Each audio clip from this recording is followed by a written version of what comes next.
Pemirsa, jumpa kembali di channel Belajar dan Berbagi. Video kali ini kita masih belajar mengenai pengelolaan limbah B3, khususnya tentang sistem tanggap darurat dalam pengelolaan limbah B3. Salah satu yang diatur dalam penyelenggaraan pengelolaan limbah B3 yaitu sistem tanggap darurat dalam pengelolaan limbah B3. Siapa saja yang perlu mempunyai sistem tanggap darurat? Yaitu yang pertama, setiap orang yang melakukan kegiatan pengelolaan limbah B3 wajib mempunyai sistem tanggap darurat, termasuk antara lain penghasil limbah B3, pengumpul, pengangkut, pemanfaat, pengolah, penimbun, semuanya itu wajib mempunyai sistem tanggap darurat. Kemudian pemerintah, dalam hal ini adalah pemerintah skala kota atau kabupaten, skala provinsi, skala nasional, mereka semuanya perlu mempunyai sistem tanggap darurat dalam pengelolaan limbah B3. Ya. Jadi setelah kita mempunyai sistem tanggap darurat, maka perlu ada yang namanya pelatihan atau geladi kedaruratan. Tujuan dari pelatihan dan geladi kedaruratan adalah untuk memastikan bahwa sistem tanggap darurat pengelolaan limbah B3 dapat dilaksanakan. Kemudian ada kawan yang bertanya demikian, Pak Us, kami sudah melakukan pelatihan dan geladi kedaruratan yang diselenggarakan oleh pemerintah. Apakah ini sudah cukup? Mau tahu penjelasannya? Kita ikuti video yang satu ini.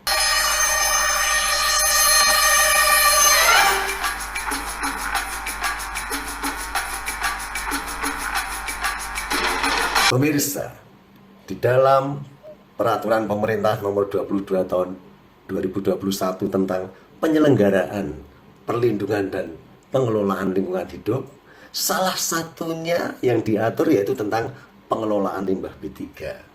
Dan salah satu yang diatur dalam penyelenggaraan pengelolaan limbah B3 yaitu sistem tanggap darurat dalam pengelolaan limbah B3. Apa yang dimaksud dengan sistem tanggap darurat? Jadi sistem tanggap darurat ini merupakan sistem pengendalian keadaan darurat yang meliputi apa saja? Pencegahan, kesiapsiagaan, penanggulangan kedaruratan pengelolaan limbah B3 akibat terjadinya kecelakaan dalam pengelolaan limbah B3.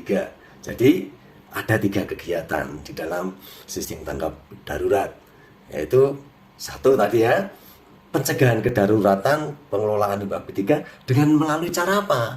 Yaitu menyusun program kedaruratan pengelolaan limbah B3. Kemudian yang kedua, kesiapsiagaan melalui apa?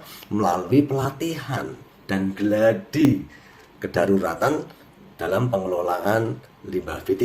Yang ketiga, penanggulangan kedaruratan pengelolaan limbah B3. Pertanyaan selanjutnya, di mana saja sebenarnya keadaan darurat atau kedaruratan dalam pengelolaan limbah B3 itu bisa terjadi? Jadi tentu saja yang pertama, keadaan darurat atau kedaruratan itu dapat terjadi pada setiap kegiatan pengelolaan limbah B3. Contohnya pada penghasil, pada penyimpan, pengumpul, pengangkut, pemanfaat, pengolah, penimbun. Kemudian di skala kota atau kabupaten. Kemudian kedaruratan juga bisa terjadi di dalam skala provinsi, skala nasional. Nah, itu semuanya kedaruratan yang bisa terjadi. Ya. Kemudian sistem tanggap darurat pengelolaan limbah B3 itu disusun dasarnya dari mana? Disusun berdasarkan program kedaruratan. Nah, siapa nih yang harus menyusun program kedaruratan? Yang pertama, tentu saja setiap orang yang menghasilkan limbah B3 sebagai pengumpul, pengangkut, pemanfaat, pengolah, penimbun, mereka semuanya wajib menyusun program kedaruratan pengelolaan limbah B3, tentu saja sesuai dengan kegiatan yang dilakukannya. Kemudian di skala kabupaten atau kota, yang bertanggung jawab di bidang penanggulangan bencana wajib menyusun program kedaruratan pengelolaan limbah B3 untuk skala kabupaten atau kota. Kemudian untuk skala provinsi juga demikian. Kepala instansi daerah provinsi yang bertanggung jawab di bidang penanggulangan bencana, mereka juga wajib menyusun program kedaruratan pengelolaan limbah B3 tentu saja dalam skala provinsi. Untuk skala nasional, kepala lembaga pemerintah non-kementerian yang bertanggung jawab di bidang penanggulangan bencana, mereka lah yang wajib menyusun program kedaruratan pengelolaan limbah di B3 dalam skala nasional. Dalam menyusun program kedaruratan, apa saja yang harus ada di dalam program kedaruratan? Ada dua. Yang pertama tentang infrastruktur dan yang kedua tentang fungsi penanggulangan. Nah, kita uraikan nih. Infrastruktur apa saja yang harus ada di sana? Itu yang pertama, organisasi. Harus ada, ini harus dibuat maksudnya organisasinya. Ini termasuk struktur organisasinya, job deskripsinya, tanggung jawabnya, pemenangnya, yang mencakup misalnya saja ketuanya, untuk tim evakuasinya, tim inventarisasinya, tim identifikasi dan sebagainya. Itu yang pertama. Yang kedua, harus ada koordinasi. Jadi di dalam infrastruktur tadi harus ada koordinasi dari masing-masing tim tadi ataupun kepada masyarakat. Ini termasuk bagaimana aliran koordinasinya dan komunikasinya. Yang ketiga, fasilitas dan peralatan. Ini termasuk peralatan untuk peringatan dini, alarm, dan sebagainya. Kemudian yang keempat, perlu adanya yang namanya prosedur penanggulangan. Dan yang kelima, itu tentang pelatihan dan geladi keadaan darurat. Itu tadi adalah infrastruktur yang harus ada di dalam program kedaruratan. Kemudian fungsi penanggulangan. Nah, ini harus ada dalam program penanggulangan. Fungsi penanggulangan ini mencakup apa saja? Yang pertama, identifikasi, kemudian pelaporannya, terus pengaktifannya. Kemudian yang kedua yaitu tindakan mitigasi. Kemudian yang ketiga, tindakan perlindungan segera kalau terjadi kedaruratan. Kemudian yang keempat, tindakan perlindungan terhadap petugas penanggulangan keadaan darurat, pekerja, masyarakat, dan lingkungan hidup. Yang kelima, memberikan informasi dan instruksi kepada masyarakat. Itu tadi. Jadi yang tercakup di dalam program kedaruratan ada infrastruktur dan fungsi penanggulangan. Nah, sekarang kita akan membahas tentang pelatihan dan geladi tentang kedaruratan dalam pengelolaan limbah B3.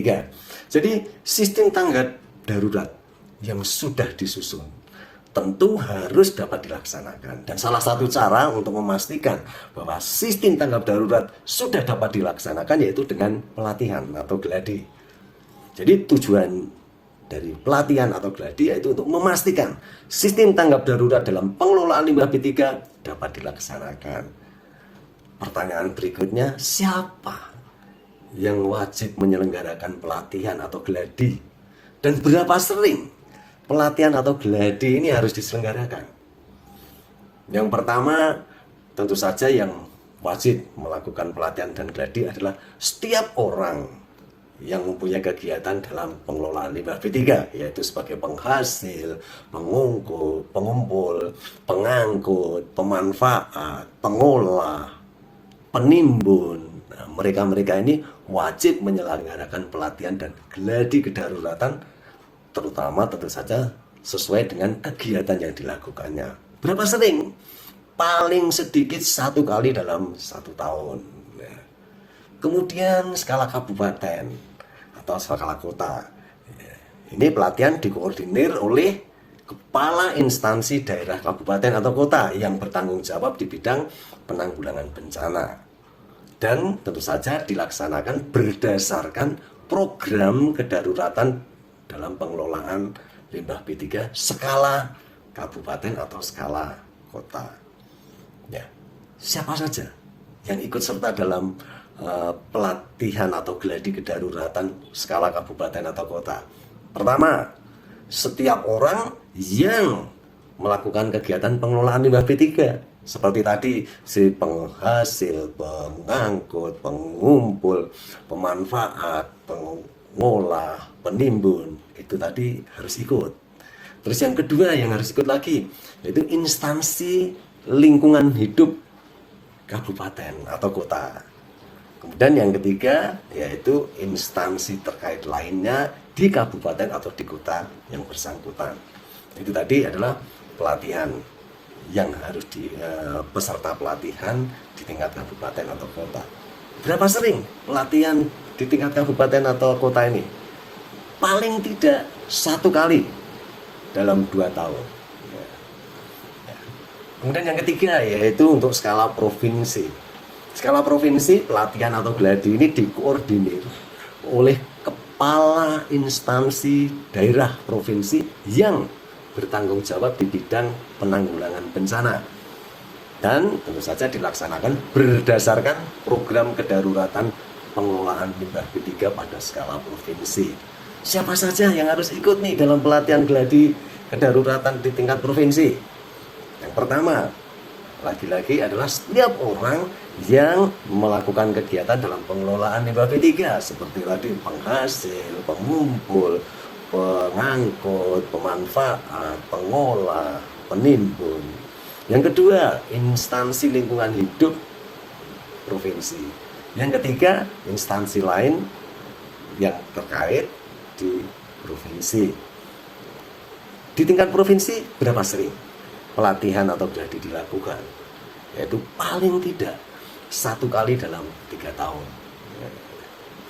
Berikutnya yaitu untuk skala nasional. Dalam skala nasional ini pelatihan atau geladi kedaruratan dikoordinir oleh kepala lembaga pemerintah non-kementerian yang bertanggung jawab di bidang penanggulangan bencana. Tentu saja dilaksanakan berdasarkan program kedaruratan pengelolaan limbah B3 skala nasional. Siapa saja yang ikut di dalam pelatihan atau geladi skala nasional? Yang pertama, setiap orang yang melakukan kegiatan pengelolaan limbah B3 seperti penghasil, pengumpul, pengangkut, pemanfaat, pengolah, penimbun, kemudian menteri. Kemudian yang ketiga, kementerian dan atau lembaga pemerintah non kementerian. Itu mereka itu yang ikut serta dalam pelatihan. Berapa sering dalam skala nasional ini harus dilakukan pelatihan dan geladi? Yaitu 1 kali, paling tidak nih 1 kali dalam 5 tahun. Oke, di dalam penanggulangan seperti tadi kita dalam program ya, dalam sistem tanggap darurat seperti tadi sudah kita sebutkan ada 3 kegiatan, yaitu pencegahan kedaruratan melalui penyusunan program kedaruratan pengelolaan limbah B3 yang tadi sudah diuraikan. Yang kedua, kesiapsiagaan melalui pelatihan dan geladi kedaruratan pengelolaan limbah B3 tadi juga sudah disebutkan. Nah, sekarang yang terakhir yaitu penanggulangan kedaruratan limbah B3. Penanggulangan kedaruratan pengelolaan limbah B3 ini tentu saja dilaksanakan sesuai dengan program kedaruratan pengelolaan limbah B3. Jadi di dalam penanggulangan kedaruratan dalam pengelolaan limbah B3 itu paling tidak ada 2 kegiatan. Yang pertama, mengidentifikasi keadaan darurat dalam pengelolaan limbah B3. Jadi harus tahu, harus diidentifikasi apa saja nih kondisi daruratnya. Yang kedua, penanggulangan pencemaran dan atau kerusakan lingkungan hidup. Nah, kita bicara yang kedua ini. Siapa saja nih yang wajib melakukan penanggulangan pencemaran dan atau kerusakan lingkungan hidup. Nah, tentu saja yang pertama, setiap orang yang melakukan kegiatan pengelolaan limbah B3, mereka itu yang penghasil, pengumpul, pengangkut, pemanfaat, pengolah, penimbun, yang melakukan pencemaran lingkungan hidup atau perusakan lingkungan hidup.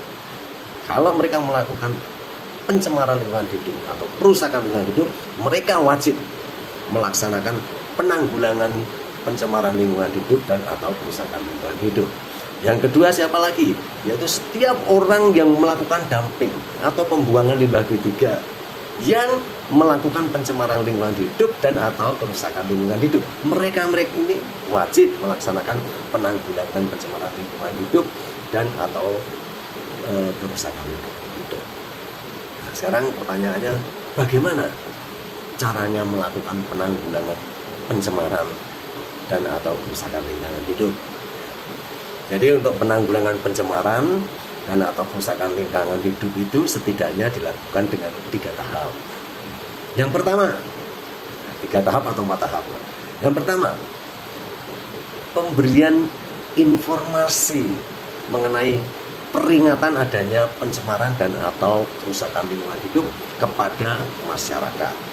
Yang kedua, mengisolasi pencemaran dan atau kerusakan lingkungan hidup. Yang ketiga, menghentikan sumber pencemar dan atau kerusakan lingkungan hidup. Yang keempat ini cara lain sesuai dengan perkembangan ilmu pengetahuan dan teknologi. Itu tadi adalah kegiatannya. Dalam hal penanggulangan kedaruratan pengelolaan lingkungan hidup, terdapat pencemaran lingkungan hidup, maka mereka itu wajib melakukan pemulihan fungsi lingkungan hidup terhadap lahan terkontaminasi limbah B3. Jadi sekali lagi, mereka itu kalau menyebabkan pencemaran lingkungan hidup, mereka wajib melakukan pemulihan fungsi lingkungan hidup terhadap lahan yang terkontaminasi limbah B3. Siapa saja yang wajib melakukan pemulihan lingkungan hidup, fungsi lingkungan hidup? Tentu saja setiap orang yang melakukan kegiatan pengelolaan limbah B3 seperti penghasil, pengumpul, pengangkut, pemanfaat, pengolah, penimbun yang melakukan pencemaran dan atau perusakan lingkungan hidup. Mereka itu wajib melaksanakan pemulihan fungsi lingkungan hidup. Yang kedua, setiap orang yang melakukan dumping atau pembuangan limbah B3 yang melakukan pencemaran dan atau perusakan lingkungan hidup, mereka ini juga wajib melaksanakan pemulihan fungsi lingkungan hidup. Jadi di dalam pelaksanaan pemulihan fungsi lingkungan hidup terhadap lahan terkontaminasi tadi dilakukan dengan 5 tahapan, 4 tahapan atau 5 tahapan. Yang pertama, yaitu melakukan penghentian sumber pencemaran dan membersihkan zat pencemarnya. Itu yang pertama. Yang kedua, melakukan remediasi. Yang ketiga, melakukan rehabilitasi. Yang keempat, melakukan restorasi. Dan yang kelima, ini cara lain sesuai dengan perkembangan ilmu pengetahuan dan teknologi. Yang perlu dicatat, yang perlu diperhatikan, sebelum kita melakukan pemulihan, terlebih dahulu perlu melakukan identifikasi zat pencemarnya. Jadi bagaimana melakukan identifikasi zat pencemar? Jadi identifikasi zat pencemar untuk tanah yang tercemar itu dilakukan melalui uji karakteristik beracun, yaitu melalui TCLP, toxicity karakteristik leaching prosedur. Dan yang kedua yaitu melakukan analisa berapa konsentrasi zat pencemarnya. Nah, itu jadi sebelum melakukan pemulihan fungsi lingkungan hidup harus mengidentifikasi zat pencemar dan menganalisa konsentrasi zat pencemar. Kalau kita sudah mengidentifikasi dan menganalisa zat pencemar, tentu perlu ada yang namanya nilai baku.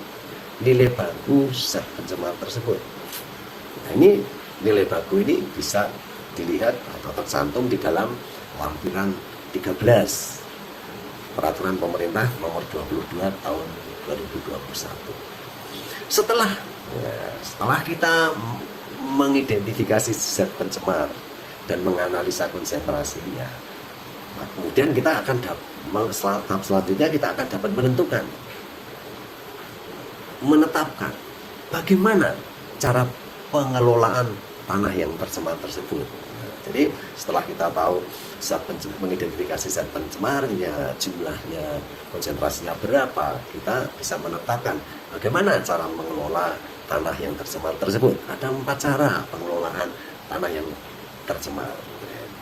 Yaitu yang pertama, tanah tersebut, yang tercemar tersebut wajib dikelola sesuai dengan pengelolaan limbah B3 kategori 1.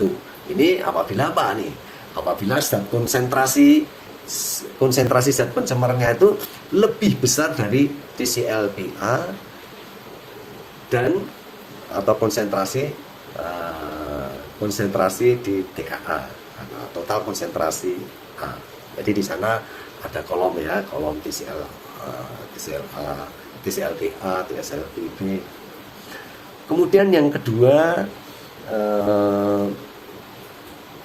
tanah yang tercemar tersebut wajib dikelola sesuai dengan pengelolaan limbah B3 kategori 2. Ini juga demikian. Ini apabila konsentrasi zat pencemarnya itu sama atau lebih kecil dari TCLPA dan lebih besar dari TCLPB. Kemudian yang ketiga, tanah yang tercemar tadi, terkontaminasi tersebut wajib dikelola sesuai dengan pengelolaan limbah non B3 apabila konsentrasi zat pencemarnya sama dan atau lebih kecil dari TCLPB atau total konsentrasi B.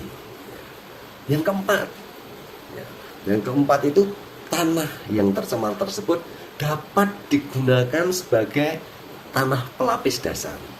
Apa yang dimaksud tanah pelapis dasar? Yaitu tanah yang dapat digunakan sebagai pelapis dari kegiatan konstruksi atau kegiatan yang sejenisnya. Jadi itu tentang bagaimana tata cara memperlakukan tanah yang sudah tercemar tadi, ada 4 macam tadi. Kemudian sampai kapan? Pertanyaan berikutnya, sampai kapan sih pemulihan fungsi lingkungan hidup dilakukan? Pemulihan fungsi lingkungan hidup dilakukan sampai memperoleh penetapan status telah selesainya pemulihan lahan terkontaminasi oleh siapa? Oleh Menteri. Jadi sekali lagi, pemulihan ini dilakukan terus sampai mendapatkan penetapan status telah selesainya pemulihan lahan terkontaminasi oleh Menteri. Selanjutnya, jadi di dalam pelaksanaan penanggulangan kedaruratan wajib melakukan yang namanya pelaporan. Nah, pertanyaannya, siapa yang wajib membuat laporan dan kapan membuat laporan? Nah, jadi setiap orang yang tadi melakukan kegiatan pengelolaan limbah B3 seperti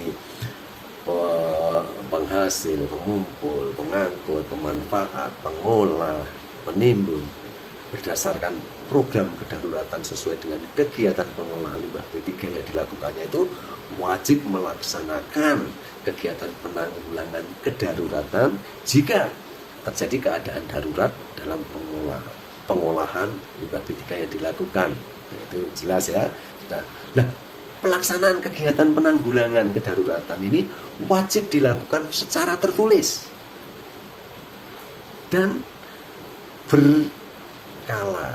Jadi laporannya harus tertulis dan berkala setiap hari. Ya, sekali lagi ya. Jadi pelaporannya itu wajib dilaporkan secara tertulis dan setiap hari. Kepada siapa? Kepada menteri atau gubernur atau bupati atau wali kota, tentu saja sesuai dengan kewenangannya masing-masing. Demikian tadi kita sudah belajar mengenai sistem tanggap darurat, khususnya tentang pentingnya pelatihan dan juga gladi, dan bagaimana kita melakukan penanggulangan kedaruratan. Semoga bermanfaat. Kita jumpa lagi di video selanjutnya.